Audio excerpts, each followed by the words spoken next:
तो सबसे पहले हमारे सभी प्यारे प्यारे स्टूडेंट्स को हमारा प्यार भरा नमस्कार। कैसे हैं आप सभी लोग। आज हम आपके लिए रासायनिक वलगतकी का पार्ट 5 लेकर के आए हैं, जिसमें आपको अवक्रिया की आणविकता के बारे में बताएंगे। साथ ही साथ आणविकता और कोट में क्या अंतर होता है इसके बारे में भी बताएंगे, क्योंकि आणविकता और कोटि दोनों ही आपके लिए बहुत ज्यादा कीमती है। वनडे एग्जाम किसी को भी हम देख लें, यहाँ से एक ना एक क्वेश्चन अवश्य पूछा जाता है। देखिए, आज की ये क्लास हमारी इस चैप्टर की अंतिम क्लास है, क्योंकि हमारा आज चैप्टर फिनिश हो जाएगा। ठीक है, इसी के साथ हम आपको आणविकता पहले बताएंगे और उसके बाद एग्जाम्पल के थ्रू समझाएंगे कि हम आणविकता किसी भी अपक्रिया में कैसे देखते हैं। बहुत ज्यादा सरल है आणविकता को निकालना। ठीक है, उसके बाद आणविकता और कोट की अंतर को बताएंगे। लेकिन हम आज क्या करने वाले हैं, सारी डाटा को यहाँ पर पहले नोट डाउन करेंगे, उसके बाद आपको समझाएंगे। इसका सबसे बड़ा रीजन है कि आज बहुत ज्यादा गर्मी है, अत्यंत बहुत ज्यादा गर्मी है, जिसके चलते हमें यहाँ सारी चीजें नोट डाउन करनी पड़ेगी, क्योंकि एक तरीके से ये थ्योरी की बेस पर है। कोई ऐसी चीज नहीं है, डेरिवेशन नहीं है कि सॉल्व सामने किया जाए और फिर समझाया जाए। समझाएंगे तो हम, लेकिन इसकी हर चीज आपको लिखनी पड़ेगी, तो क्यों इसमें टाइम वेस्ट करेंगे हम। और दूसरी बात है, हमारी एक मजबूरी है कि फोन ओवरहीट बहुत जल्दी हो जाता है, तो ऐसा हो कि काम भी हो जाए और नुकसान भी ना हो। सीधी सी बात है कि सांप भी मर जाए और लाठी भी ना टूटे। तो उसी कहावत को लेकर के आज हम काम करेंगे। सारी चीजों को यहाँ नोट डाउन कर लेंगे, फिर हम आपको सभी चीजें समझा देंगे। ठीक है, उठा लीजिए कॉपी पेन और सबसे पहले एक छोटा सा काम करिए, वीडियो को एक बार दोस्तों के साथ शेयर कर दीजिए। ठीक है, चलिए तो हम सारी चीजें यहाँ नोट डाउन कर लेते हैं, फिर आपको 1 बाय 1 करके सभी समझा देंगे। ओके, तो हम देखेंगे सबसे पहले अपक्रिया की आणविकता। यहाँ लिखा हुआ है कि किसी रासायनिक अपक्रिया यानी कि किसी भी रिएक्शन में किसी अपक्रिया की संतुलित रासायनिक समीकरण द्वारा व्यक्ति प्रत्येक प्रारंभिक पद में भाग लेने वाले अवकारक अणुओं की कुल संख्या अवक्रिया की आणविकता कहलाती है। अगर हम अपक्रिया की आणविकता की बात करें तो यहाँ से सीधी सी बात हमें समझ में आ रही है कि किसी संतुलित रासायनिक समीकरण में एक बहुत गहरा पॉइंट और कीमती पॉइंट यहाँ पे लिखा हुआ है, संतुलित रासायनिक समीकरण। यानी कि किसी बैलेंस आपकी रिएक्शन को अगर देखा जाए तो उसमें जितने अवकारक अणु भाग ले रहे हैं उसी को उस अपक्रिया की आणविकता कहा जाएगा। ठीक है, अगर आपका एक अवकारक अणु भाग ले रहा है तो एक आणुक होगी, 2 ले रहे हैं तो 2 आणुक होगी, 3 ले रहे हैं तो 3 आणुक हमारी अपक्रिया होगी। किसी भी अपक्रिया में जितने अवकारक अणु भाग लेते हैं, लेकिन अपक्रिया आपकी संतुलित हो। ठीक है, संतुलित रिएक्शन की यहाँ बात की जा रही है। और अगर हम बात करें कि किसी संतुलित रासायनिक समीकरण में 4 आपके अवकारक भाग ले रहे हैं, तो वहां पर चारों को हम नहीं कहेंगे कि ये इसकी 4 आणविकता है। सीधी सी बात है कि आपकी लिमिटेड 3 ही आणविकता किसी भी अपक्रिया की हो सकती है। 3 से ज्यादा आणविकता नहीं अभी तक बताई गई है। वैज्ञानिकों द्वारा कहा गया है कि अगर किसी रासायनिक अपक्रिया में 3 अवकारक अणु हैं तो वहां पर हमेशा 4 अगर अवकारक अणु है तो वहां हमेशा 3 ही उसकी आणविकता बताई जाएगी। ठीक है, ऐसा वैज्ञानिक द्वारा कहा गया है कि अगर 4 अवकारक अणु किसी अपक्रिया में भाग ले रहे हैं तो वहां आणविकता 3 ही बताई जाएगी। ठीक है, चलिए हम 1 बाय 1 करके सभी के एग्जाम्पलों को देखेंगे। और एक छोटी सी बात और कहेंगे कि हम सोच रहे हैं कि जल्द से जल्द 2 चैप्टर और हो जाएं। गर्मी बहुत ज्यादा भयानक पड़ रही है, इस हालत से अगर गर्मी रही तो फिर हम थ्योरी की क्लास बंद करेंगे, क्योंकि हम खुद भी बीमार नहीं होना चाहते हैं। या फिर हम ऐसा करेंगे मॉर्निंग अब क्लासों को स्टार्ट कर देंगे बनाना, तो ही कुछ हो सकता है। अंतर इस गर्मी में कुछ नहीं हो सकता, सच्ची बता रही हूँ, बहुत ज्यादा गर्मी है, हद से ज्यादा गर्मी है। यहाँ अगर हम देखेंगे तो अगर हम देखें यहाँ पे माना कि आपकी अपक्रिया हो रही है NH4NO2 से आपका बन रहा है N2 गैस और 2 अणु जल के। यहाँ पे क्वेश्चन किया जा रहा है कि बताइए अपक्रिया की आणविकता कितनी होगी। आणविकता किस पर निर्भर करती है कि अपक्रिया में कितने अवकारक के अणुओं ने भाग लिया है। अगर हम यहाँ देखेंगे तो अवकारक जो रासायनिक अपक्रिया में भाग लेता है उससे ही उस अपक्रिया की अवकारक पद कहते हैं। किसी रासायनिक अपक्रिया में जो भाग लेता है उसे अवकारक कहा जाता है और अवकारक से हमें उत्पाद प्राप्त होता है। तो यहाँ इस NH4NO2 के कितने अणु हैं? ओनली एक अणु है, तो यहाँ पर ये आपकी एकाणुक अपक्रिया होगी। कैसी होगी? एकाणुक अपक्रिया होगी, क्योंकि अवकारक के एक अणु ने यहाँ पर भाग लिया है। ठीक है। अच्छा, नेक्स्ट रिएक्शन आप लोग देखेंगे जहां पे आपका 2HI क्रिया कर रहा है आपकी हाइड्रोजन गैस और I2 यानी कि आयोडीन बन रहा है।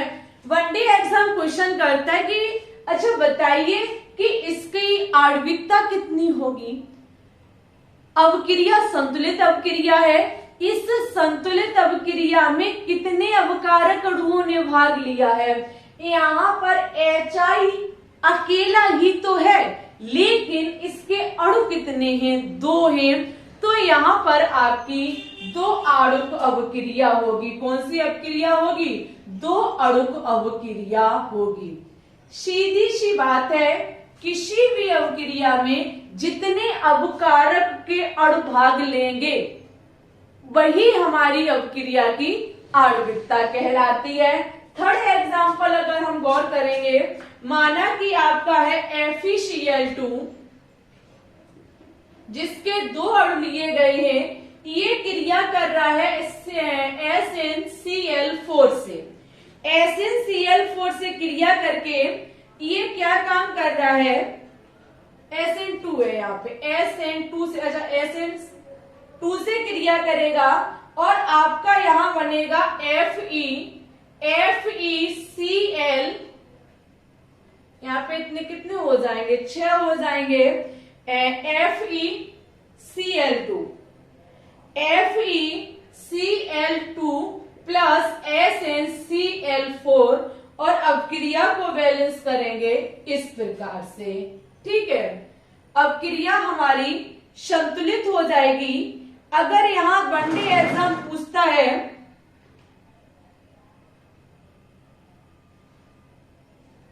ठीक है, इस प्रकार से हमें अपक्रिया दी गई है और इसमें पूछा गया है कि ये बताइए अपक्रिया की आणविकता कितनी होगी। यहाँ थोड़ा मुझे उत्पाद पद में कुछ गड़बड़ी लग रही है, तो ये उत्पाद पद हम हटा देते हैं। ठीक है, सीधी सी बात है कि हमारी कोई अपक्रिया है जिसमें ये अवकारक अणु भाग ले रहे हैं और यहाँ पर कोई हमारा उत्पाद बन जाता है। कोई भी बन जाए, मुझे उससे क्या मतलब है, थोड़ा मेरा अभी माइंड में नहीं चढ़ रहा है उत्पाद, तो यहाँ पे कोई हमारा उत्पाद बन जाता है। आपसे क्वेश्चन किया जा रहा है कि बताइए इस अपक्रिया की आणविकता कितनी होगी। तो कभी आप गलती से ये मत कह देना कि 2 ही तो यहाँ पे अणु हैं, आणविकता 2 हो जाएगी। नहीं, FeCl2 के कितने अणु हैं? 2 तो इसके ही हैं। तीसरा SnCl2 है। टोटल यहाँ पर आणविकता कितनी होगी? 3 होगी। अगर यहाँ कहा जाए तो आपकी तिर आणविक अपक्रिया होगी। कौन सी अपक्रिया होगी? तिर आणविक अपक्रिया होगी। आज वीडियो बना दे रहे हैं, कल से कभी शाम को नहीं बनाएंगे। ये वीडियो हम शाम को बनाते हैं, बहुत ज्यादा परेशान हो गए इतनी देर में। तो ठीक है, एक आड़ुक, दो आड़ुक और तीन अड़ुक अपक्रिया। सीधी सी बात है कि अवकारक अड़ुक कितने भाग ले रहे हैं इसी पर डिपेंड करती है अवक्रिया की आणविकता। ठीक है, अब हम अवक्रिया की कोट और अवक्रिया की आणविकता में डिफरेंस देखेंगे, इसमें क्या अंतर होता है। अवक्रिया की कोट एक प्रायोगिक मान होती है। आपको हमने पिछले लेक्चरों में समझाया है कि कोट के लिए हमें एक्सपेरिमेंट करना होता है, बिना प्रयोग के कभी भी अवक्रिया की कोटि को नहीं निकाला जा सकता है, और ये एक सैद्धांतिक मान होता है जो अवक्रिया से हमें पता चलता है। ठीक है, ये आपका अवक्रिया के अवकारक अणुओं से पता चलता है, सैद्धांतिक मान है, और ये प्रायोगिक मान है, एक्सपेरिमेंट से ही पता चलेगा। अवक्रिया की कोट शून्य हो सकती है, भिन्न, पूर्णांक और भिन्नात्मक हो सकती है, लेकिन अवक्रिया की आणविकता कभी भी शून्य नहीं हो सकती, भिन्नात्मक नहीं हो सकती। हाँ, ये एक नेचुरल नंबर होती है, एक प्राकृतिक नंबर होती है, यानी कि 1 2 3 इस प्रकार से अवक्रिया की आणविकता होती है। लेकिन अवक्रिया की कोट शून्य हो सकती है, पूर्णांक हो सकती है और भिन्नात्मक भी हो सकती है। अवक्रिया की कोट अवक्रिया के वेग और अवकारकों की सांद्रता के मध्य संबंध बताती है। बिल्कुल, अवक्रिया की कोट हम किससे देखते हैं बताइए, अवक्रिया के वेग से या अवकारकों की सांद्रता से। हम पिछले लेक्चरों में सिखा चुके हैं, जबकि आणविकता अवक्रिया के विशिष्ट पद में भाग लेने वाले अणुओं को दर्शाती है। किसी भी अवक्रिया में कितने पदों ने भाग लिया है, कितने अवकारक अणुओं ने भाग लिया है, उस पर डिपेंड करती है अवक्रिया की आणविकता।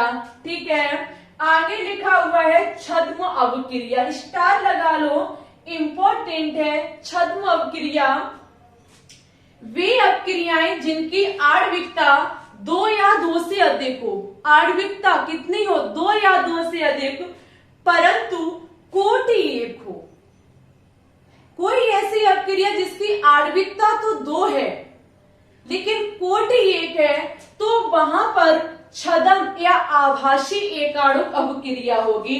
इसका एक एग्जांपल नोट डाउन कर लीजिए, जैसे कि अगर हम बात करें C12H22O11, ये क्या है, हमारा सुक्रोज है। सुक्रोज का जब हम जल अपघटन करते हैं तो हमें ग्लूकोज, तो हमको ग्लूकोज और फ्रक्टोज प्राप्त होता है। हमारे प्यारे स्टूडेंट्स, अगर हम इस अवक्रिया की आणविकता को देखें तो कितने अणुओं ने भाग लिया है, 2 अणुओं ने भाग लिया है। यहाँ इसकी जो आणविकता होगी, यहाँ इसकी आणविकता 2 होगी, लेकिन अगर कोट की बात की जाए तो 1 होती है। यहाँ आणविकता 2 होगी, कोट 1 होगी। ये एक्सपेरिमेंट से पता चला है। ये एक्सपेरिमेंट हमें बताता है कि सुक्रोज का जल अपघटन करने पर अवक्रिया की कोटि 1 होती है और आणविकता 2 हो। तो पता ही है, क्योंकि अवकारक के अणु 2 भाग ले रहे हैं। ठीक है,